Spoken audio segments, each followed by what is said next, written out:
हरे कृष्णा सभी भक्तों को पंचांग प्रणाम। आज की क्लास शुरू करते हैं। सबसे पहले श्रीला प्रभुपाद जी का आज का कोटेशन करेंगे। जगत गुरु श्रील प्रभुपाद की जय।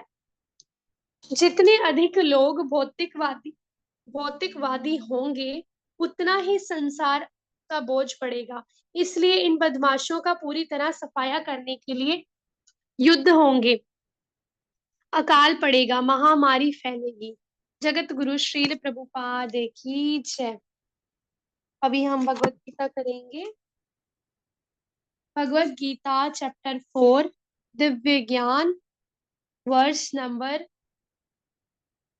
14। श्रीमद् भगवत गीता यथारूप की जय। न माम कर्माणि लिम्पन्ति न मे कर्म फले सप्रुहा इति माम योऽभिजानाति कर्मभिर्न सबध्यते। अनुवाद। मुझ पर किसी कर्म का प्रभाव नहीं पड़ता, न ही मैं कर्म फल की कामना करता हूँ। जो मेरे संबंध में इस सत्य को जानता है वह भी कर्मों के फल के पाश में नहीं बंधता। जी माधव प्रभु जी तात्पर्य पढ़ दीजिए। हरे कृष्ण माता। तात्पर्य श्रील प्रभुपाद द्वारा। श्रील प्रभुपाद की जय। जिस प्रकार इस भौतिक जगत में संविधान के नियम हैं जो यह बताते हैं कि राजा न तो दंडनीय है न ही किसी राज नियमों के अधीन रहता है, उसी तरह यद्यपि भगवान इस भौतिक जगत के सृष्टा हैं किंतु वे भौतिक जगत के कार्यों से प्रभावित नहीं होते। सृष्टि करने पर भी वे इससे पृथक रहते हैं, जबकि जीवात्माएं भौतिक कार्यकलापों के सकाम कर्म फलों में बंधी रहती हैं, क्योंकि उनमें प्राकृतिक साधनों पर प्रभुत्व दिखाने की प्रवृत्ति। माता जी ऊपर करेंगे थोड़ा। हरे कृष्णा।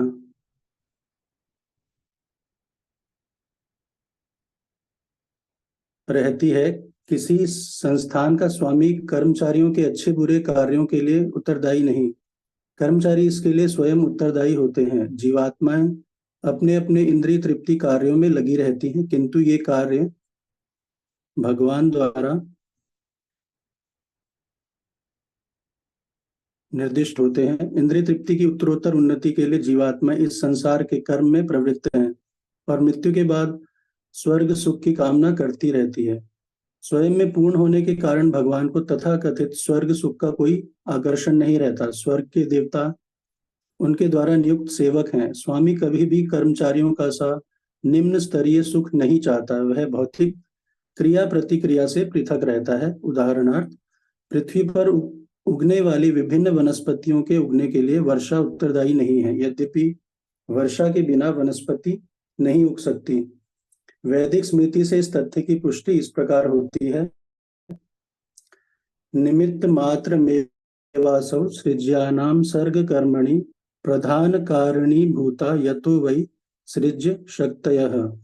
भौतिक सृष्टि के लिए भगवान ही परम कारण है। प्रकृति तो केवल निमित्त कारण है जिससे विराट जगत दृष्टिगोचर होता है। प्राणियों की अनेक जातियां होती हैं, यथा देवता, मनुष्य तथा निम्न पशु, और ये सब पूर्व शुभाशुभ कर्मों के फल भोगने को बाध्य हैं। भगवान उन्हें ऐसे कर्म करने के लिए केवल समुचित सुविधाएं तथा प्रकृति के गुणों के नियम सुलभ कराते हैं, किंतु वे उनके किसी भूत तथा वर्तमान कर्मों के लिए उत्तरदायी नहीं होते। वेदांत सूत्र में पुष्टि हुई है कि वैषम्य नैर्घृण्य न सापेक्षत्वात्। भगवान किसी भी जीव के प्रति पक्षपात नहीं करते।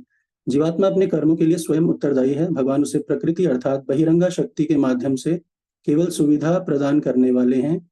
जो व्यक्ति इस कर्म नियम की सारी बारीकियों से भली भांति अवगत होता है वह अपने कर्मों के फल से प्रभावित नहीं होता। दूसरे शब्दों में, जो व्यक्ति इस कर्म नियम की सारी बारीकियों से भली भांति अवगत होता है वह अपने कर्मों के फल से प्रभावित नहीं होता। दूसरे शब्दों में, जो व्यक्ति भगवान के इस दिव्य स्वभाव से परिचित होता है वह कृष्ण भावनामृत में अनुभवी होता है, अतः उस पर कर्म के नियम लागू नहीं होते। जो व्यक्ति भगवान के दिव्य स्वभाव को नहीं जानता और सोचता है कि भगवान के कार्यकलाप सामान्य व्यक्तियों की तरह कर्मफल के लिए होते हैं, वे निश्चित रूप से कर्मफलों में बन जाते हैं। किंतु जो परम सत्य को जानता है वह कृष्ण भावनामृत में स्थिर मुक्त जीव है। हरे कृष्ण माता। हरे कृष्ण प्रभु जी, थैंक यू सो मच। तो आज का जो वर्स है उससे पहले हम थोड़ा सा कल का देखेंगे सो दैट आपको और अच्छे से समझ आ जाए। तो कल का जो 13th वर्स था, चैप्टर 4 का 13th वर्स, चातुर्वर्ण्यम मया सृष्टम गुण कर्म विभागशा में हमने जाना कि कैसे चार प्रकार के वर्ण हैं, चार वर्ण है सॉरी, और चार जो है आश्रम है। ठीक है, वर्ण कौन कौन से हैं वो भी हमने देखा था, ब्राह्मण क्षत्रिय वैश्य शूद्र, और आश्रम ब्रह्मचर्य गृहस्थ वानप्रस्थ संन्यास। तो भगवान श्री कृष्ण कह रहे थे कि मैं सृष्टा हूँ, मतलब आई एम द क्रिएटर। ठीक है, I am the creator of the universe. ठीक है, और हम जो है, लेकिन हमें हमें ये जानना होगा कि भगवान जो कह रहे हैं कि मैं क्रिएटर हूँ, मतलब ये जो सारा सिस्टम चल रहा है, ये जो आश्रम चल रहे हैं, ये जो वर्ण बनाए हैं, ये मैंने बनाए हैं। तो ये जो कोई कह सकता है कि ऐसा क्यों किया भगवान ने, मतलब ये सिस्टम, कास्ट सिस्टम या जो भी है, इस तरह से क्यों बनाया। तो उच्च वर्ग निम्न, फिर उससे निम्न। तो इसका बनाने का एक ही कारण था कि अ, मतलब एक तो नहीं, अन्य कारण हो सकते हैं, बहुत सारे कारण है, लेकिन मेन जो कारण है वो ये है कि अभी जो मतलब जो संसार है, ताकि वो सुचारू रूप से, मतलब सही तरीके से, सही ढंग से जो है सब कार्य होता रहे, सब काम होता रहे, इसलिए ही मतलब ये बनाया गया था भगवान के द्वारा। और जैसे कि आप आज के टाइम में भी मतलब कितना गड़बड़ हो गया सब सिस्टम, तो ये हमने डिस्कस किया था। क्योंकि डॉक्टर का बेटा चलो डॉक्टर बन भी जाए, तो ये जरूरी नहीं है कि वो डॉक्टर ही बनेगा, है ना। तो पॉसिबिलिटी है, लेकिन जरूरी नहीं है। तो ब्राह्मण जो होता है, तो आज के टाइम में क्या हो रहा है कि ब्राह्मण का जो पुत्र है वो ब्राह्मण के जैसा व्यवहार नहीं कर रहा, मीन्स उसमें वो वाले गुण नहीं है, उसको शास्त्रों का ध्यान नहीं पता, उसको शास्त्रों का भी नहीं पता। कभी कभी तो ऐसा होता है कि कुछ कुछ ब्राह्मणों के बच्चे होते हैं, उनको जैसे वो स्टार्टिंग से ही बाहर चले जाते हैं पढ़ने लिखने, तो उनको ये भी नहीं पता होता कि भगवान राम जो है वो सीता माता के पति हैं, या उनकी कथा भी नहीं पता होती, मतलब ये उनके जो नाम होते हैं, उनके जो भाई बहन, इनके नाम भी नहीं पता होते हैं ना, हम सबने ये देखा है। तो उनको तो उनके बारे में कैसे ही सब कुछ पता होगा ना, शास्त्रों की बात तो फिर बहुत दूर रही। तो कहने का मतलब ये है कि भगवान ने ये जो बनाया था सिस्टम, तो ये बहुत ही सोच समझ के बनाया था। लेकिन अभी इससे रिलेटेड आज का वर्ष है कि भगवान ने कहा कि मैं सृष्टा हूँ, है ना, मेरे द्वारा ये चार विभाग रचे गए हैं मानव समाज के। लेकिन आज भगवान क्या कह रहे हैं कि कोई कह सकता है कि अच्छा भगवान के द्वारा रचे गए तो भगवान भी फिर इसमें आते होंगे। लेकिन आज भगवान क्या कह रहे हैं कि मुझ पर किसी भी कर्म का प्रभाव नहीं पड़ता, न मा कर्माणि लिम्पन्ति। ठीक है, मतलब मुझे ये प्रभावित नहीं करते, ना ही मैं कर्म फल की कामना करता हूँ।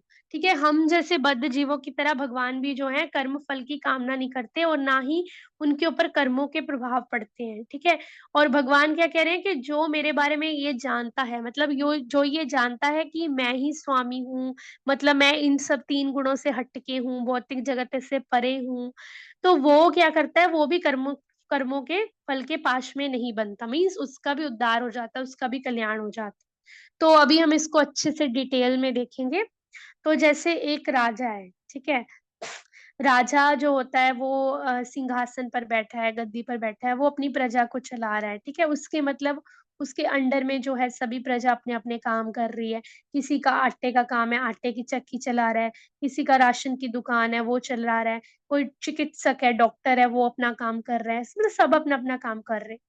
ठीक है, तो मान लो कोई राजा के पास कंप्लेन लेके आया कि राजा इसने ना मेरा सामान चोरी कर लिया, या एक्स वाई जेड जो भी है मेरे साथ ऐसा कर दिया, वैसा कर दिया, कपट कर दिया। तो फिर वो राजा जो है उसको जो है दंड भी देंगे, और फिर उसको कभी कभी हो सकता है कि उसको माफ भी कर दे, या जो भी है ना उसके साथ जैसा भी होगा वो करेंगे।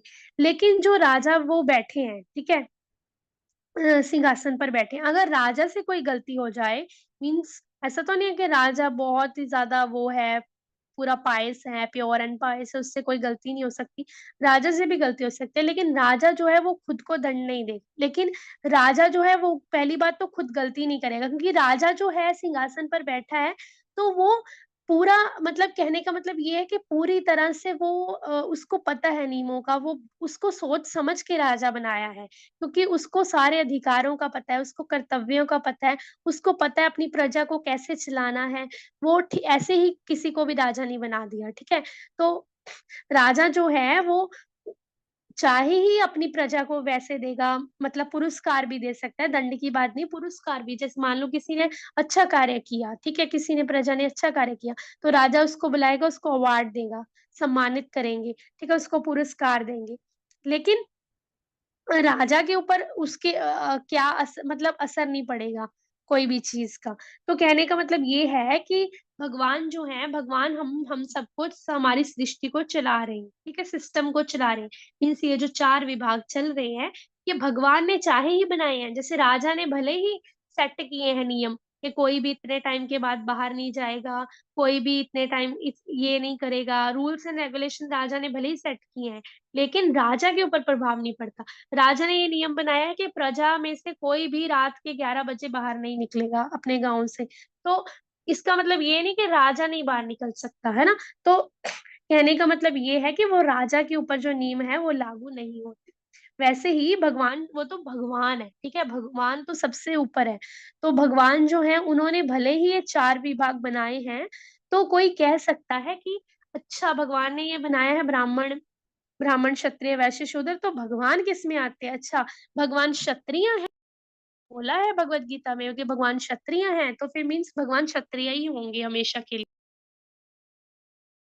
लेकिन आप सबको ये बात, यहाँ पे हम सबको ये बात क्लियर हो जानी चाहिए कि यहाँ पे क्लियरली लिखा है कि उस उनके ऊपर नियम लागू नहीं होता। मीन्स चाहे ही भले जो है भगवान लीला अवतार है, ठीक है, भगवान लीला कर रहे हैं, क्योंकि वो अर्जुन के साथ है। और वो मतलब जब वो इसमें आए, क्या बोलते हैं, हाँ, जब वो महाभारत के युद्ध में आए तो उससे पहले भी वो क्षत्रिय थे, मीन्स वो क्षत्रिय हैं, ठीक है। तो क्षत्रियों का कर्तव्य है ये कि अपने दुश्मन से मतलब डट के लड़ना, दूसरों को प्रोटेक्शन देना, पीठ ना दिखा के भागना युद्ध के मैदान में, युद्ध की भूमि में।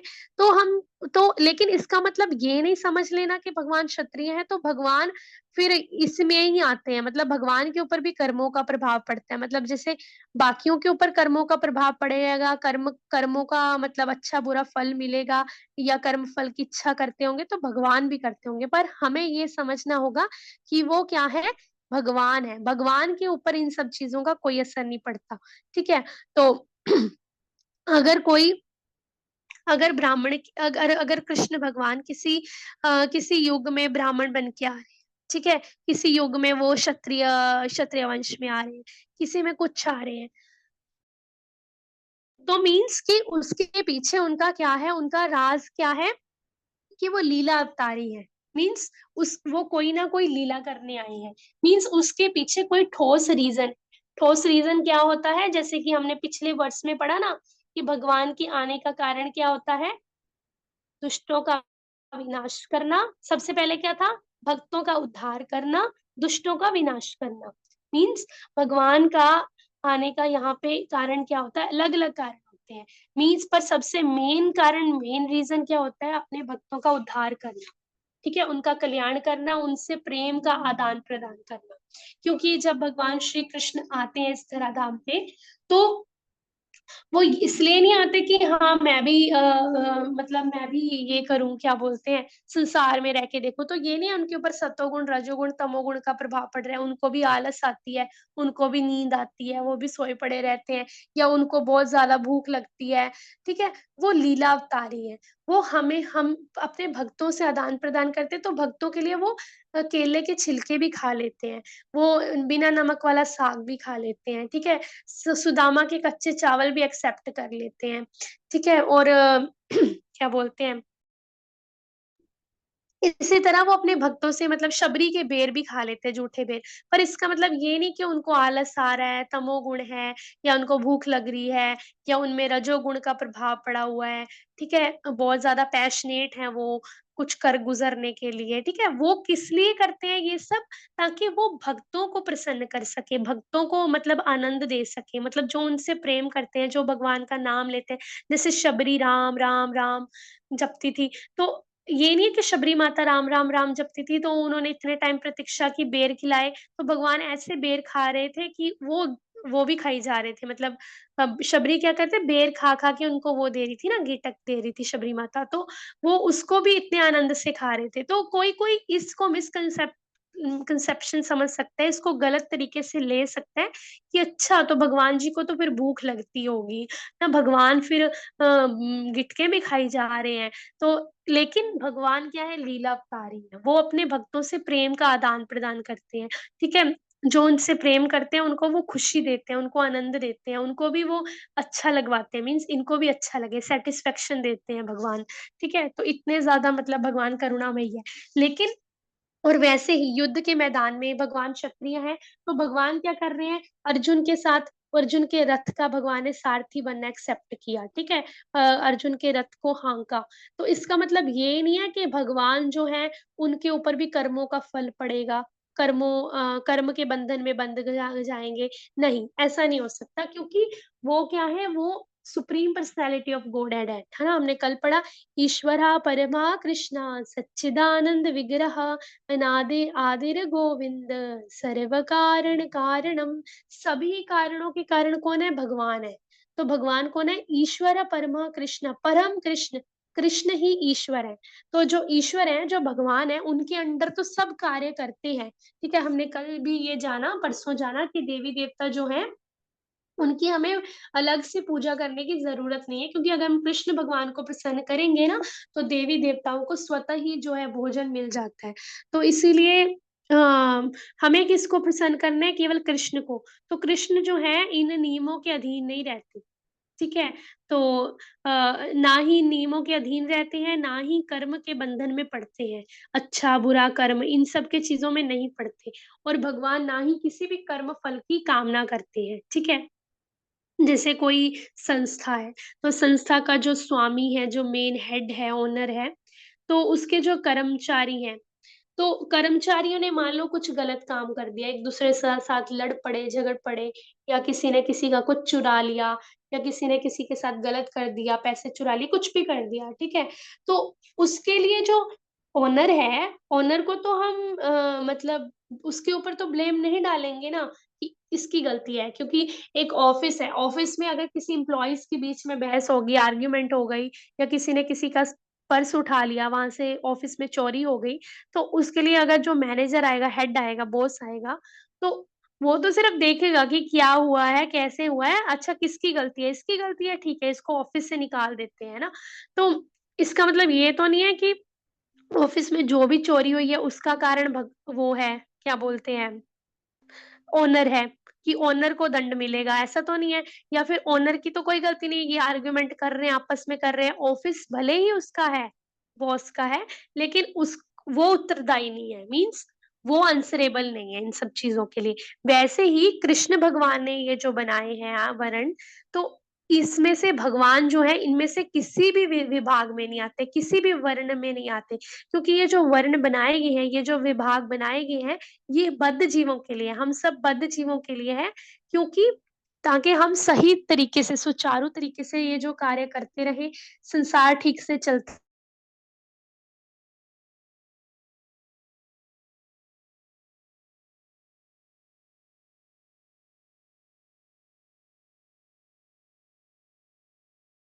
वापस जा सके। इसीलिए ये जो सिस्टम है ये बनाया गया है।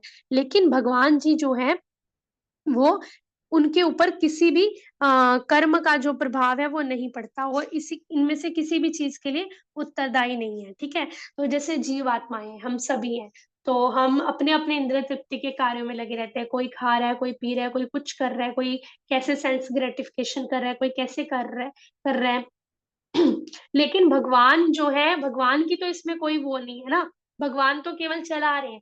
अभी इसकी तो अपनी स्वतंत्रता होती है, फॉर एग्जाम्पल जैसे कि कोई बोलता है कि अच्छा मैं अब क्या करूंगा, मैं ना किसी के साथ किसी का मर्डर कर दूंगा, इसने मेरे मेरे साथ बहुत गलत किया है, इसने मेरी प्रॉपर्टी चुराई है, अब मैं इसको मार डालूंगा।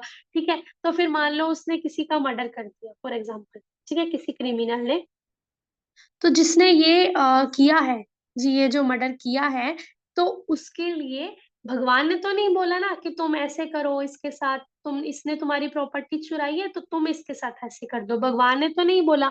अभी कोई बोल सकता है कि अच्छा, ये तो भगवान श्री कृष्ण की मर्जी से ही तो सारा सिस्टम चल रहा है, भगवान की मर्जी के बिना तो पत्ता नहीं हिलता, तो ये भी भगवान की मर्जी के बिना। तो एक कहानी आती है जो माता जी भी हमेशा सुनाते हैं कि एक बारी क्या हुआ था, ऐसे ही किसी ने ना किसी का मर्डर कर दिया। ठीक है। तो फिर उसको जब कोर्ट में लेकर गए, तो कोर्ट में जब उसको लेकर गए तो उसने बोला कि ये तो भगवान की मर्जी के बिना तो कोई पत्ता नहीं हिलता, तो ये जो मैंने मर्डर किया है ना, ये भी मुझसे भगवान ने ही कराया है, मैंने मर्डर नहीं किया, ये भी भगवान की मर्जी से ही हुआ है। तो फिर जज ने उसको बोला कि ठीक है, तुम्हें अभी उम्र कैद की सजा मिलेगी, फांसी की सजा मिलेगी। तो फांसी की सजा जब उसको मिल गई, तो उसने बोला लेकिन मेरी तो कोई गलती नहीं है, ये तो भगवान को मिलनी चाहिए, ये तो भगवान ने मेरे से करवाया है। अब सब तो बोलते हो भगवान की मर्जी से बिना कुछ नहीं होता। तो फिर जज ने बोला कि ये जो सजा दी है ना तुम्हें फांसी की, ये भी मैंने नहीं दी है, ये भी भगवान ने ही मुझसे लिखवाया है, क्योंकि भगवान की मर्जी के बिना कुछ नहीं हो सकता, तो भगवान ने ही तुम्हें सजा दी है, तो अब तुम फांसी के ऊपर चढ़ोगे। तो फिर मतलब कहने का मतलब ये है कि हम जो है अपनी गलतियों के लिए या अपनी चीजों के लिए भगवान श्री कृष्ण को ब्लेम नहीं कर सकते कि भगवान ने ही ऐसे करवाया है, भगवान की वजह से ऐसे हो रहा है। अपनी इंद्रिय तृप्ति करके, अपनी सेंस ग्रेटिफिकेशन करके, गलत गलत कार्य करके, सिगरेट्स पी के, शराब पी के, हम ये नहीं सोच सकते कि भगवान ने ही हमें ऐसा बनाया है। हाँ, वो बात अलग है कि हमें कर्मों का जो फल है वो भोगना पड़ रहा है, उसकी वजह से हमारे साथ ऐसा हो जाता है कभी कभी कि हम खुद भी समझ नहीं पाते कि ये कैसे हो गया। क्योंकि हम तीनों गुणों के अंडर है ना, कि हम जब सतोगुण में होते हैं तो कभी कभी हमें पता नहीं चलता, हमारे अंदर बहुत ज्यादा रजोगुण आ जाते हैं, तो रजोगुण से कभी कभी हमारे अंदर तमोगुण आ जाता है, और तमोगुण की वजह से हम कभी कभी कुछ ऐसे कार्य कर बैठते हैं कि हमें बाद में रिग्रेट होता है कि हमने ऐसा क्यों किया। ठीक है। तो वो जो रिग्रेट होता है, तो कभी कभी ऐसा होता है कि जो वो काम हो जाता है, वो नियति ने करवाए। नियति मीन्स हमारे पिछले कर्मास कुछ ऐसे रहे थे कि हमें हमसे ये हो गया अभी। ठीक है। तो उसके लिए हमें क्या करना पड़ेगा, अवेयर रहना पड़ेगा हमें। अगर हम भक्ति में लगे रहेंगे, अगर हम शुद्ध सत्वगुण में ऊपर उठने की कोशिश करेंगे सतोगुण में रह के, तो हमसे ये जो गलत कार्य होते हैं, ये जो तमोगुण का प्रभाव भी नहीं पड़ेगा। तो उसके लिए हमें भक्ति में ही लगे रहना है, हरे कृष्ण महामंत्र के जप में लगे रहना है, भगवत गीता को श्रवण करते रहना है, जितना हो सके भगवान की कथा सुनो, जितना हो सके भगवान के बारे में पढ़ो, बुक रीडिंग करो, और जितना हो सके भगवान का नाम जप करते हैं या भगवान की अपनी इंद्रियों से भगवान की सेवा करते हैं, तो हमारी इंद्रियां इंद्रिय तृप्ति में नहीं लगती। ठीक है। तो आगे ही भगवान श्री कृष्ण के लिए यहाँ पे क्या बताया है तात्पर्य में, कि भौतिक सृष्टि के लिए भगवान ही परम कारण है। ये जो यूनिवर्स चल रहा है, ये जो भौतिक सृष्टि चल रही है, ये भगवान के ही डायरेक्शन के अंडर चल रही है। ठीक है। क्योंकि ये जो तीन गुण है, ये भगवान, ये जो माया है, हम कहते हैं ना माया का अटैक हो गया इसीलिए मैं भक्ति नहीं कर पा रहा, मुझे माया बहुत खतरनाक है। वो माया हमारे ऊपर ही असर दिखाती है क्योंकि हम तीन गुणों के अंडर हैं। लेकिन ये जो माया है, वो भगवान की भी दास है, मतलब भगवान की भी सेविका है माया। तो माया जो है, पढ़ते हैं ना हम अंतरंगा शक्ति बहिरंगा शक्ति भगवान की, तो ये भगवान की शक्तियां हैं। तो भगवान की शक्तियां तो भगवान से निकली हुई है ना, तो भगवान के ऊपर वो अपना प्रभाव नहीं दिखा सकती, मीन्स भगवान के ऊपर इन सब कर्मों का जो असर है वो नहीं पड़ता, ना ही भगवान कर्म फलों के चीजों में बंधते हैं। तो अभी अभी आपको इस सबसे क्लियर हो गया होगा कि भगवान भले ही पूरे सृष्टि को चलाते हैं, उस तरीके से कार्य करते हैं, क्योंकि हमारे पिछले कर्म भी होते हैं, ये वाले कर्म भी होते हैं जिसकी वजह से हमें फल मिलते हैं।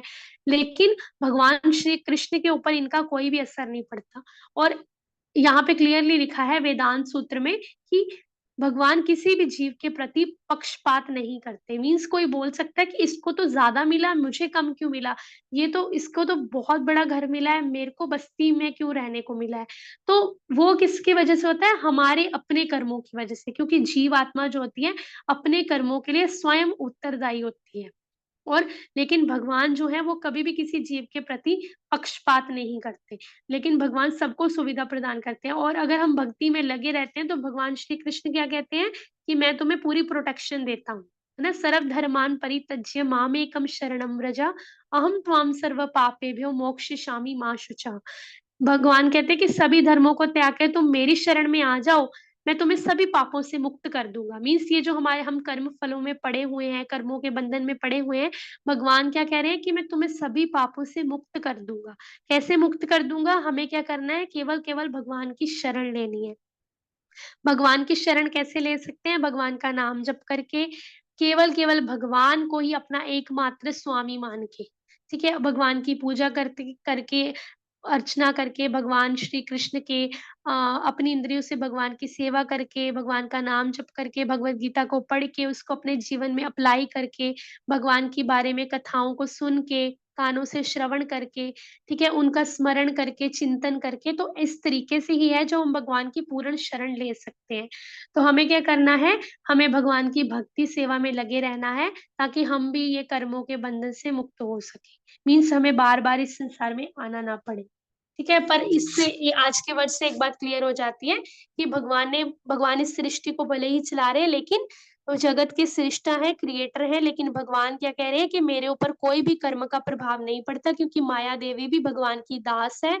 और ये जो 3 गुण है, ये भी भगवान के अंडर ही कार्य करते हैं, लेकिन भगवान का इन गुणों इन ये जो 3 गुण है, सत्वगुण, रजोगुण, तमोगुण, इनका भी भगवान के ऊपर कोई भी प्रभाव नहीं पड़ता, ठीक है। तो हरे कृष्णा सभी भक्तों को पांचांग प्रणाम। ठीक है, आज की क्लास फिर यहीं पे रखते हैं। वाञ्छाकल्पतरुभ्यश्च कृपा सिन्धुभय एव च पतितानां पावनेभ्यो वैष्णवेभ्यो नमो नमः। अनंत कोटि वैष्णव वृंद की जय। जगत गुरु श्रील प्रभुपाद की जय। निताई गौर प्रेमानंदे हरि हरि बोल। श्री कृष्ण चंद्र भगवान की जय। संवेत भक्त वृंद की जय। हरे कृष्ण। पंचांग।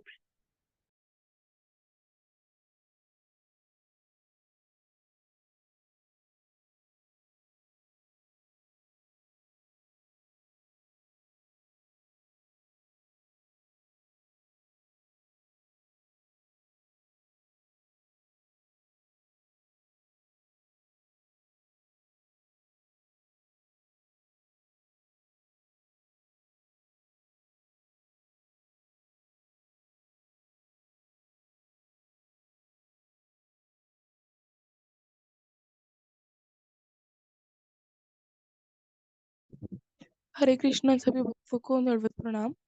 कल से जो भगवत गीता यथारूप की कक्षा का समय होगा वो 6:30 से रहेगा।